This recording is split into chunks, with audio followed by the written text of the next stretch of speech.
거룩하시고 자비로우신 아버지 하나님, 아버지의 은혜와 또 아버지의 사랑과 권세로 말미암아 우리가 하나님 앞에 부름을 받고 또 하나님 앞에 하나님의 자녀된 신분을 확인하면서 고백하고 설 수 있는 저희들 되게 하시니 감사합니다. 이로써 아버지 하나님의 자녀로서 하나님 앞에 경배하는 저희들의 모습 하나님께서 기뻐하시며 하나님께서 친히 영광 받으시는 시간이기를 원하오나 하나님의 말씀과 더불어 말씀 앞에 서는 저희들을 기뻐하여 주시옵소서. 오직 하나님 이 시간도 하나님의 말씀을 통해서 임재하시는 하나님을 체험하게 하시고 그 안에서 우리 안에 역사하시는 하나님의 성령의 역사를 체험하는 가운데 말씀에 응답할 수 있는 우리의 믿음의 삶이 되도록 축복하옵소서. 이 시간 오직 하나님께서 친히 주장하시고 인도하시기를 소망하옵고 하나님 허락하시는 바 은혜 안에서 우리의 모습이 하나님 앞에 서는 모습이 되게 하옵소서. 성령님께서 친히 내주하시는 가운데 그 말씀을 들어 응답할 수 있는 지혜와 믿음과 은혜를 도하여 주시옵소서. 예수님의 이름으로 기도하옵나이다. 아멘.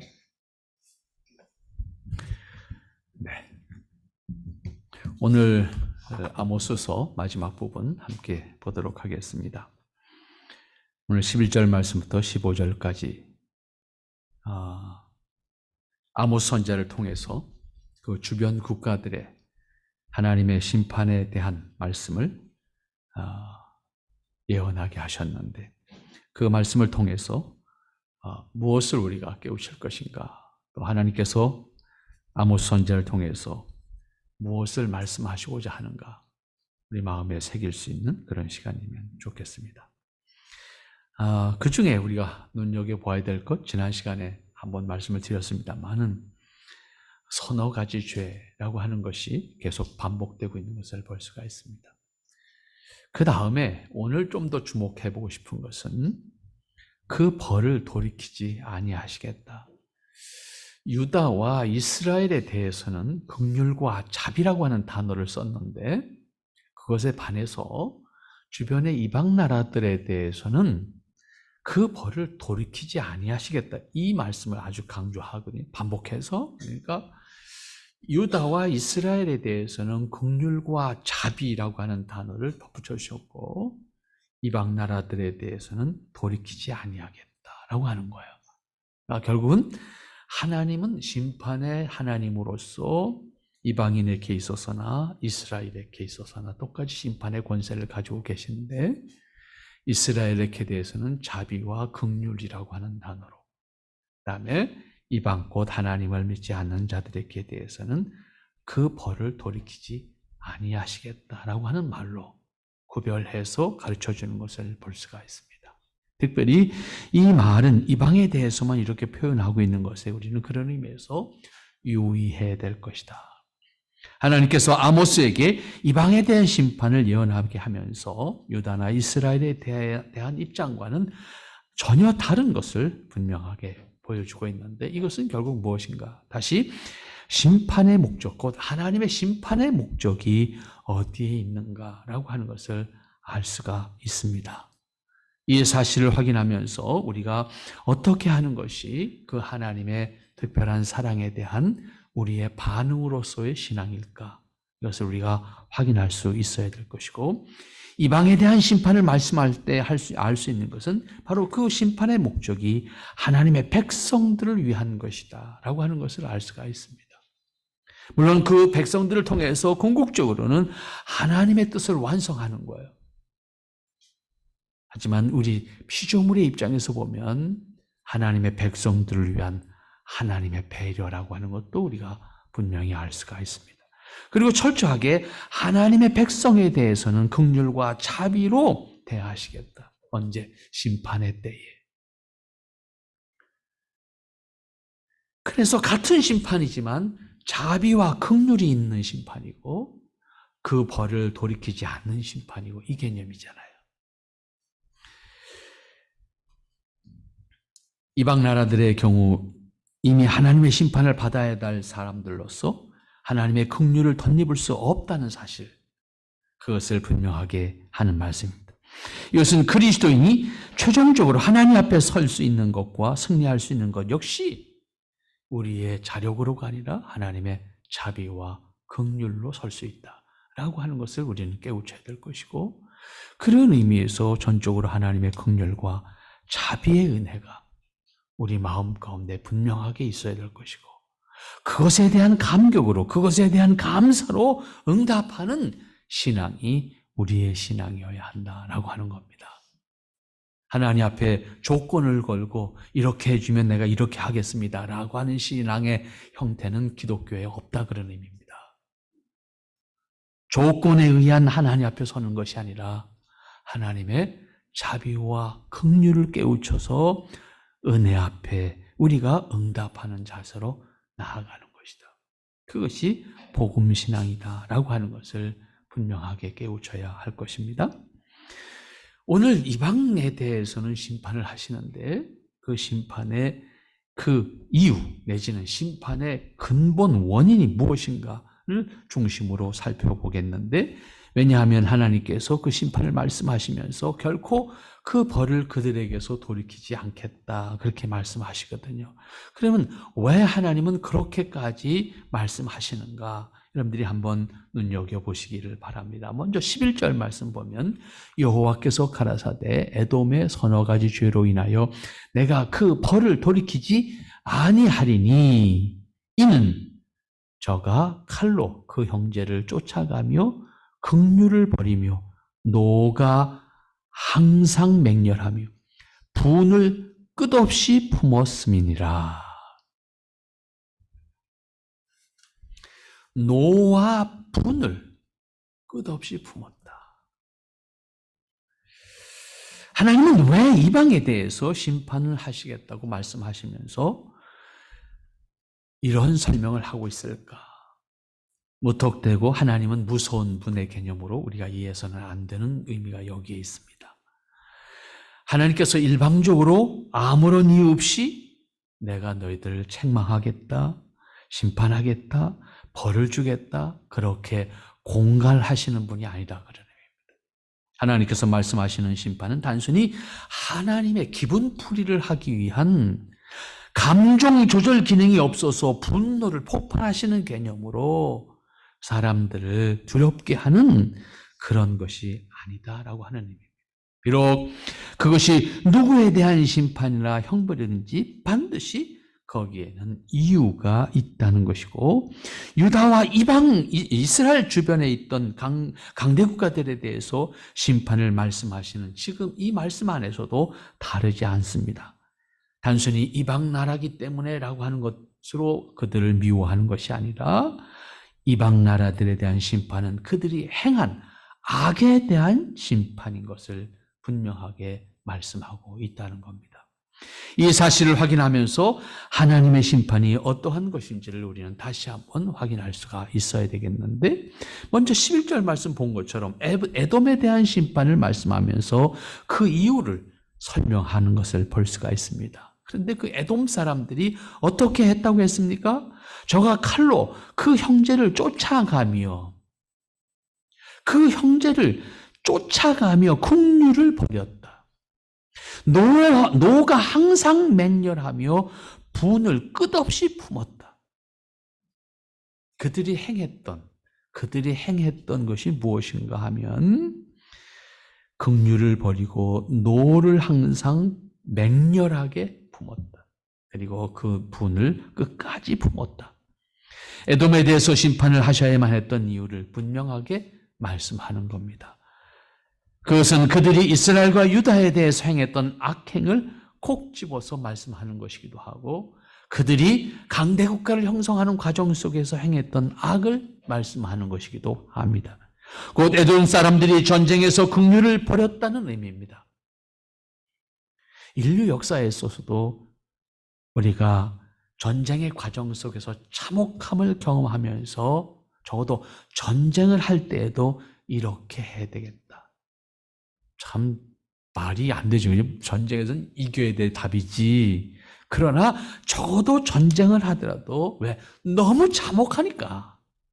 이겨도 이긴 게 아니잖아요. 그러니까 적어도 전쟁을 하더라도 우리가 신사적으로 하자. 전쟁이 신사적이 어디 있어요? 하지만 과거로 갈수록 신사적이에요.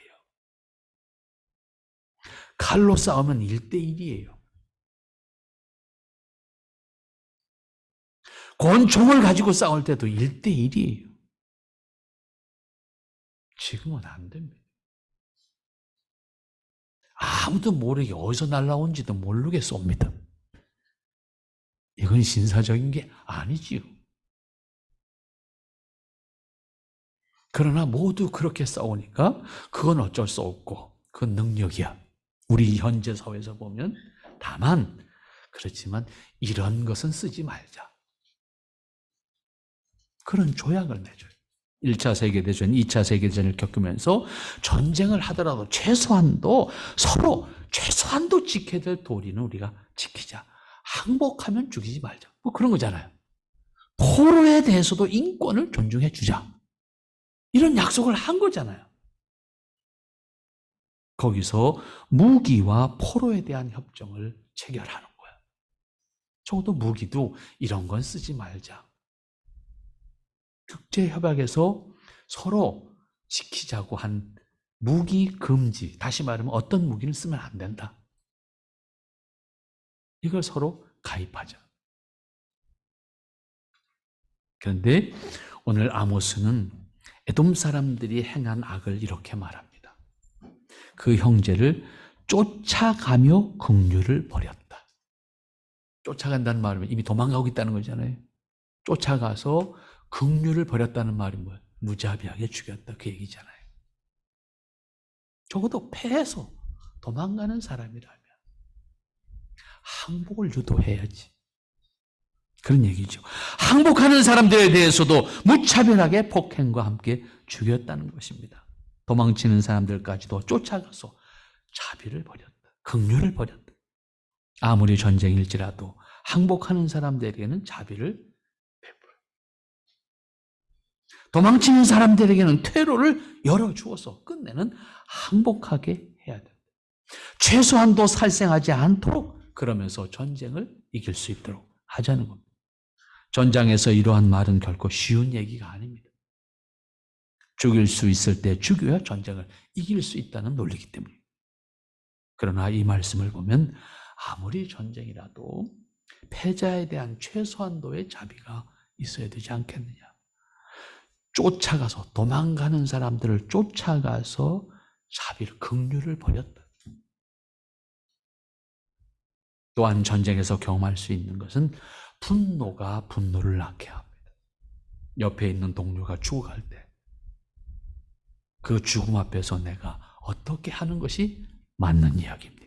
사실은 아무도 그 답을 말할 수 있는 사람은 없습니다. 내가 전장에 있다면 나는 어떻게 하겠습니까? 내가 죽이지 않으면 내가 죽는 상황에서 나는 어떻게 하겠습니까? 그러나 분노를 절제하지 못하는 것 역시 악이다.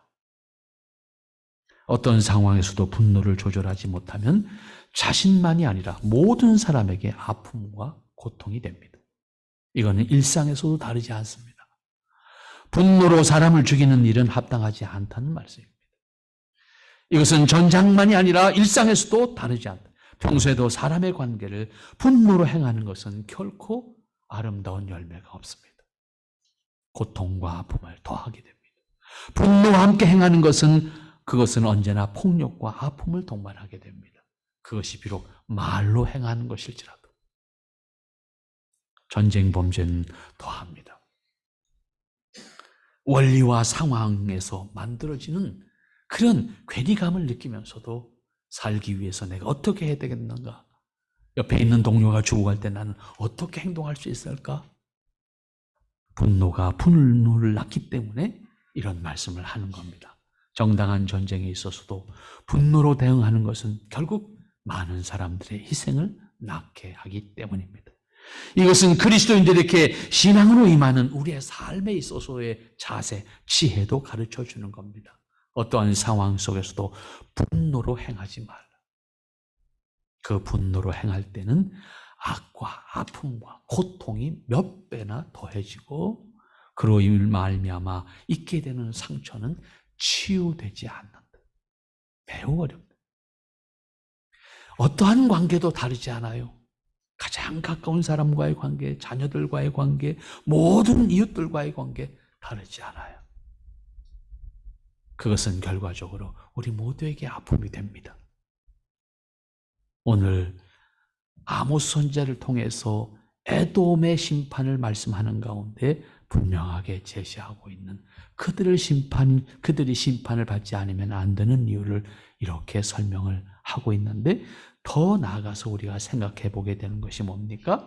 13절 말씀입니다. 이번에는 암몬에 대해서 심판하는 가운데 그 심판에 대한 말씀을 하면서 암몬 사람들이 지은 것에 대한 문제를 지적하고 있습니다. 여호와께서 가라사대 암몬 자손의 서너 가지 죄로 인하여 내가 그 벌을 돌이키지 아니하리라. 똑같은 말씀을 반복했어요.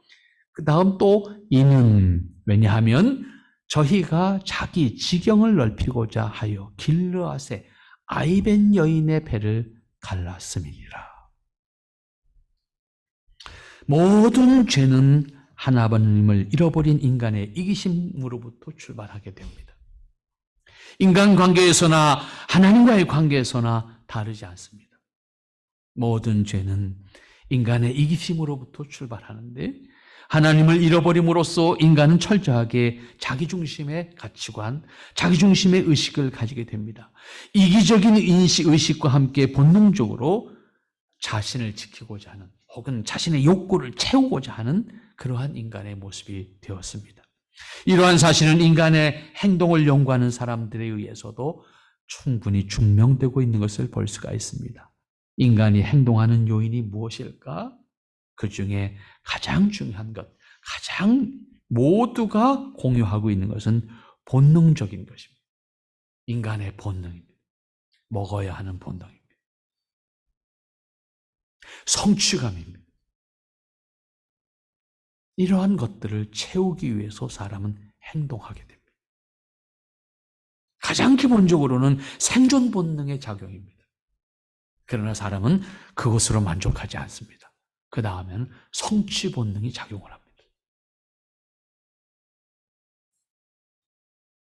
그 다음에는 체면과 권력과 품이라고 하는 좀 더 안정된 사회 안에서의 성취감입니다. 그것을 목적으로 행동합니다. 그 다음은 자신이 원하는 것을 소유하거나 더 나아가서 이루어서 자신이 만족하고자 하는 성취감의 만족을 위해서 행동하게 되는 과정 속에 욕심이 통제되지 않으면 그것이 결과적으로는 죄가 됩니다. 여기 본문에서 지적하는 말씀도 살펴보면 같은 것을 지적하고 있는 것을 볼 수가 있습니다. 13절 말씀 보면 암몬 사람들에 대해서 말씀하는데 제일 먼저 지적하는 말씀이 뭡니까? 저희가 자기 지경을 넓히고자. 지경을 넓히고자, 다시 말하면 자기가 소유하는 땅을 넓히고자, 그 얘기잖아요. 이 말씀은 인간이 악을 행하게 되는 이유가 자기 지경을 넓히기 위한 것임을 알게 합니다. 인류 역사에서도 다르지 않아요. 인간의 비극은 욕심으로부터 출발한다는 말씀을 드렸습니다. 그런데 특별히 어떤 사람이 더 나쁘고 악하기 때문에 만들어진 것이 아니라 모든 사람이 가지고 있는 타락한 본성에 숨겨져 있는 욕심이라고 하는 것은 다르지 않아요. 죄의 근원이 우리 안에 있습니다. 똑같습니다.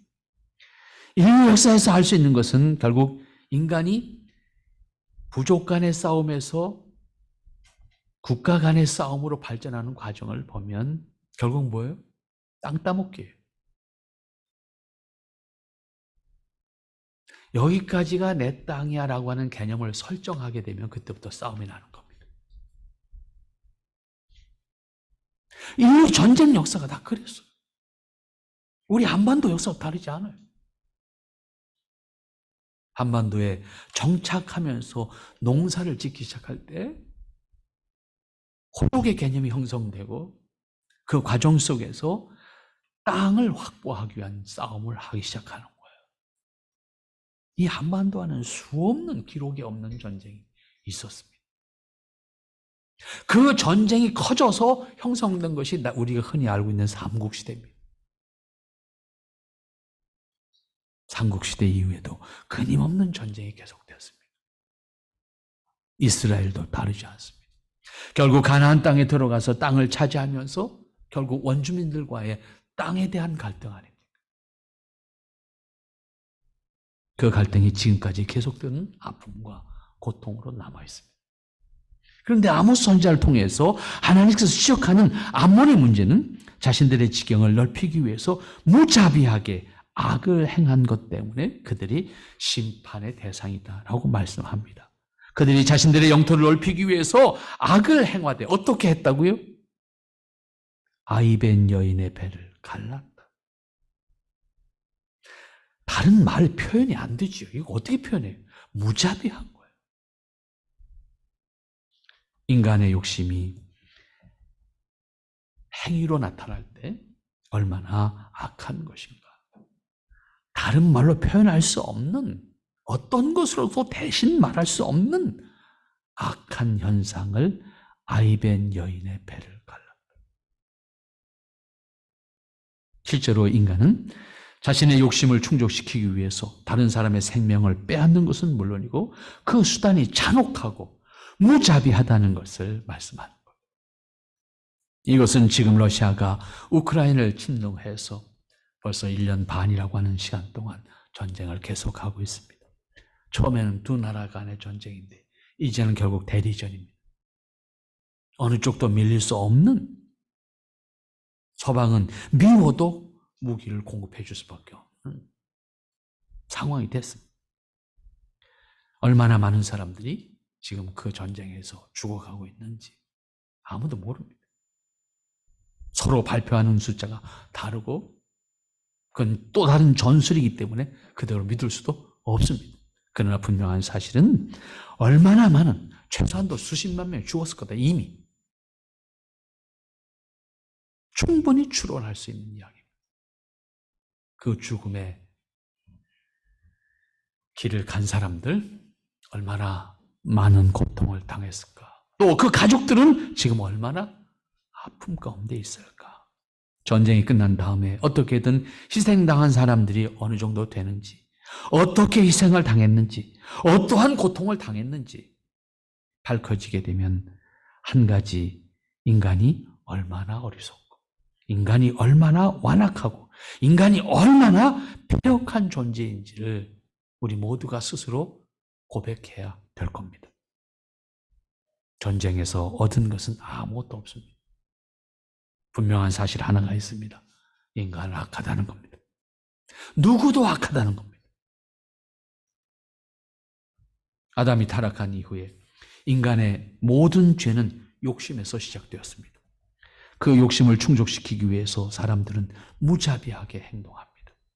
당장 이익만 된다면 어떤 악이라도 행할 수 있다고 생각하는 것이 인간입니다.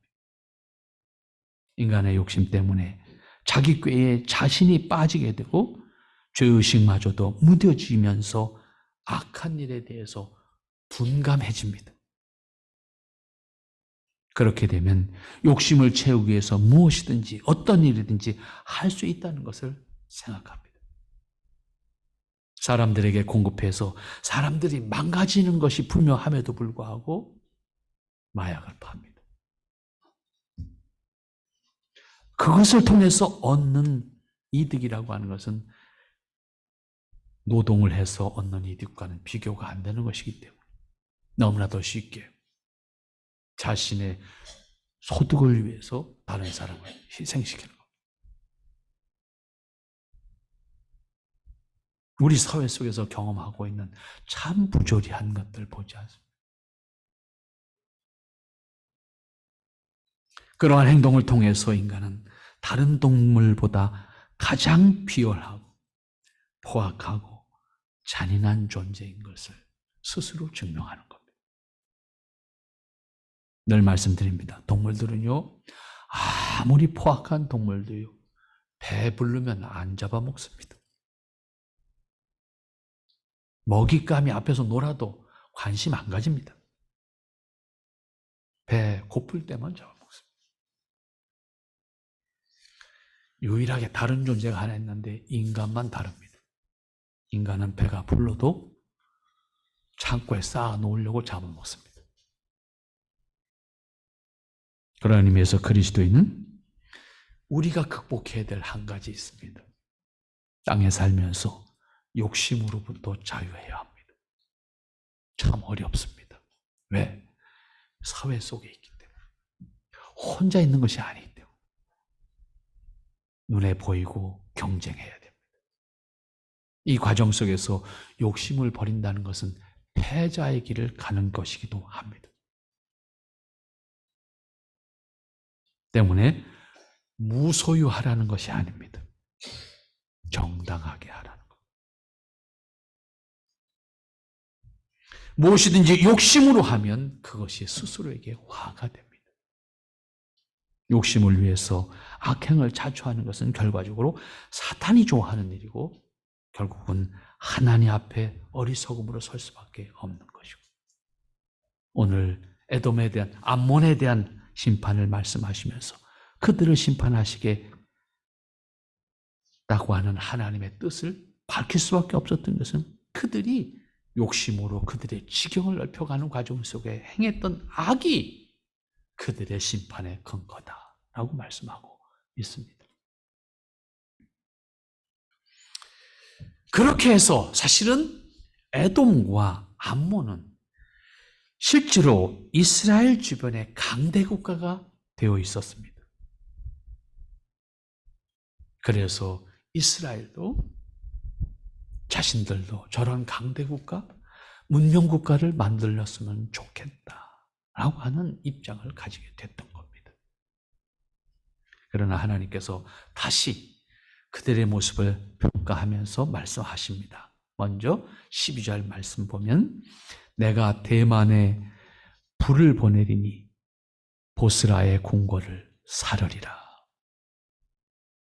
그 다음 15절 말씀에 가서 보면 14절 말씀에 가서 보면 내가 랍바성에 불을 놓아 그 궁궐들을 사르되 전쟁의 날의 외침과 회리바람 날의 폭풍으로 할 것이다. 이 12절과 13절 말씀 보면 에돔과 암몬이 최종적으로 심판을 받아서 망하게 될 때의 모습을 대표적으로 예를 들어 설명을 하고 있는 겁니다.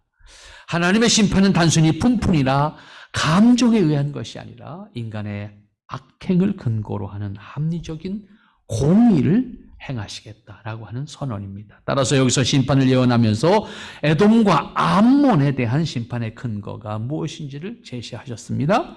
그들이 유다와 이스라엘에게 행했던 악행을 근거로 그들을 심판하시겠다는 겁니다. 이것은 앞으로도 다르지 않습니다.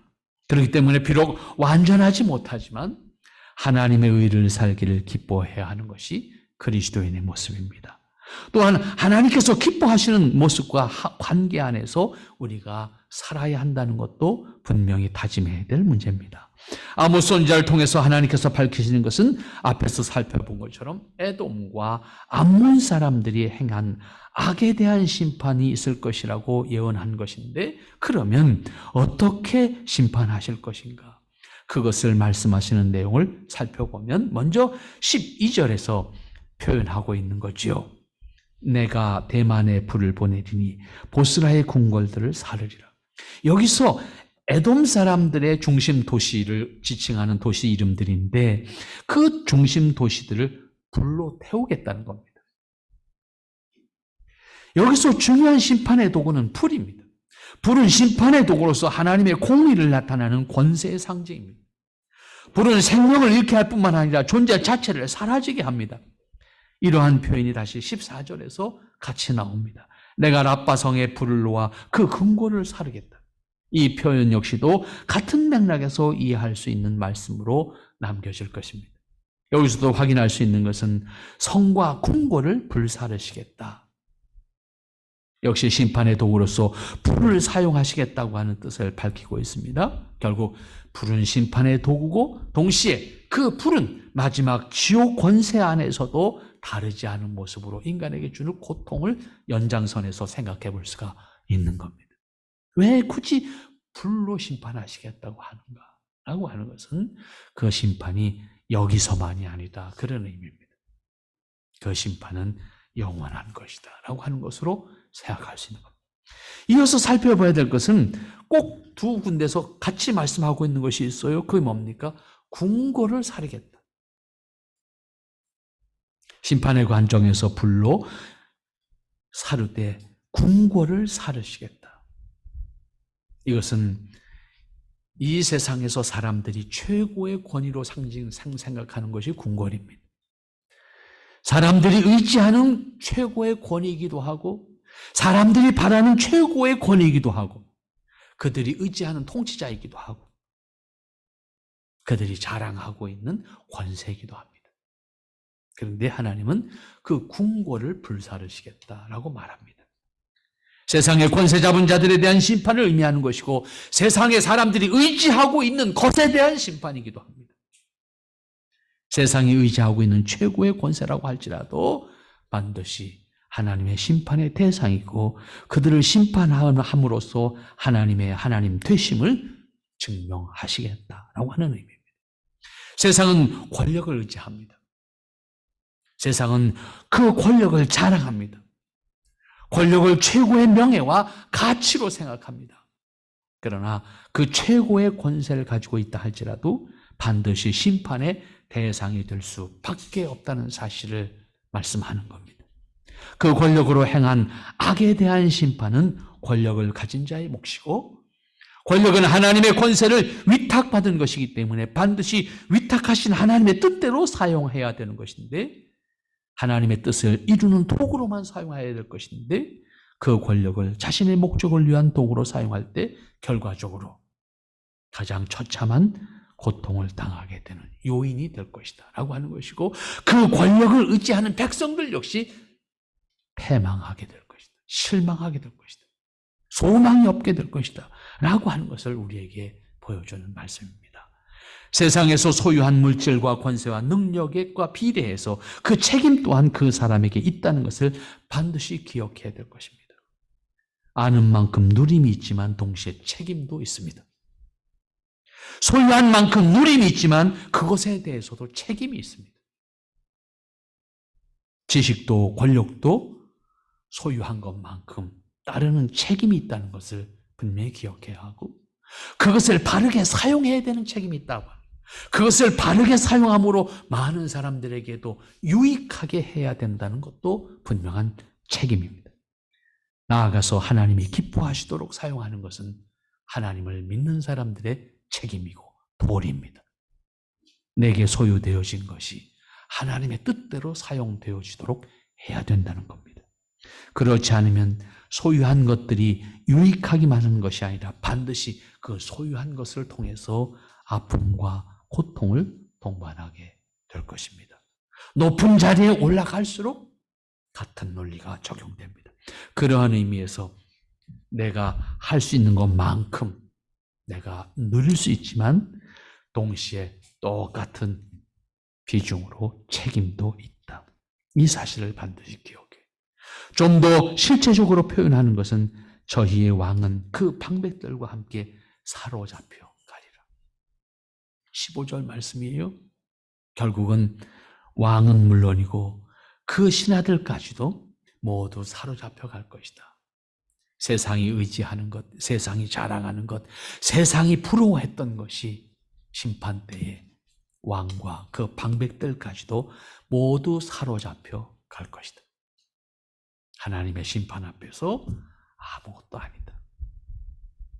결국 최고의 지도자들까지도 모두 포로나 노예가 되어서 잡혀갈 것을 말씀합니다. 이것은 하나님의 공의와 심판이 가져다주는 결과인데 그 공의의 심판만이 권세로부터 자유함을 얻게 하고 죄로부터 자유함을 얻게 하고 동시에 이 세상에서 의지하려고 하는 것들로부터 자유함을 얻을 수 있는 사람이 되게 한다는 사실을 우리에게 가르쳐주고 있습니다.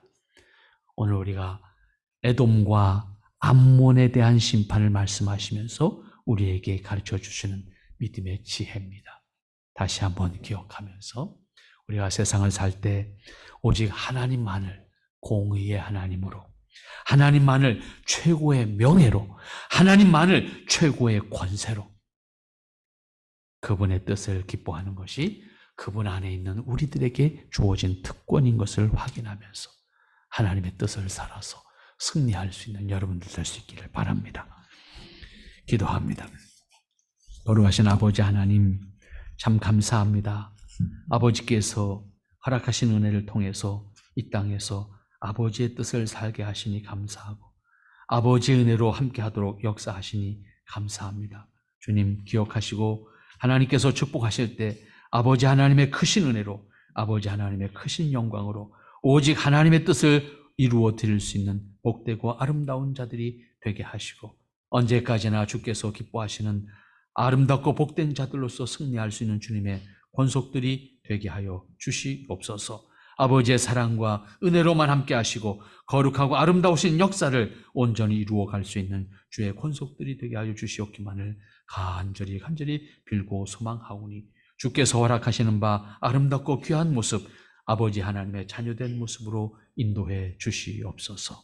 아버지 하나님, 우리를 미혹하게 하는 것들, 우리를 강권하여서 압제하고자 하는 것들로부터 모두 물리쳐 주시어서 오직 하나님이 기뻐하신 의만을 사모하고 하나님 은혜 안에서 자유함을 얻을 수 있는 주의 권속들이 되게 하여 주시옵소서. 예수님의 이름으로 기도하옵나이다. 아멘.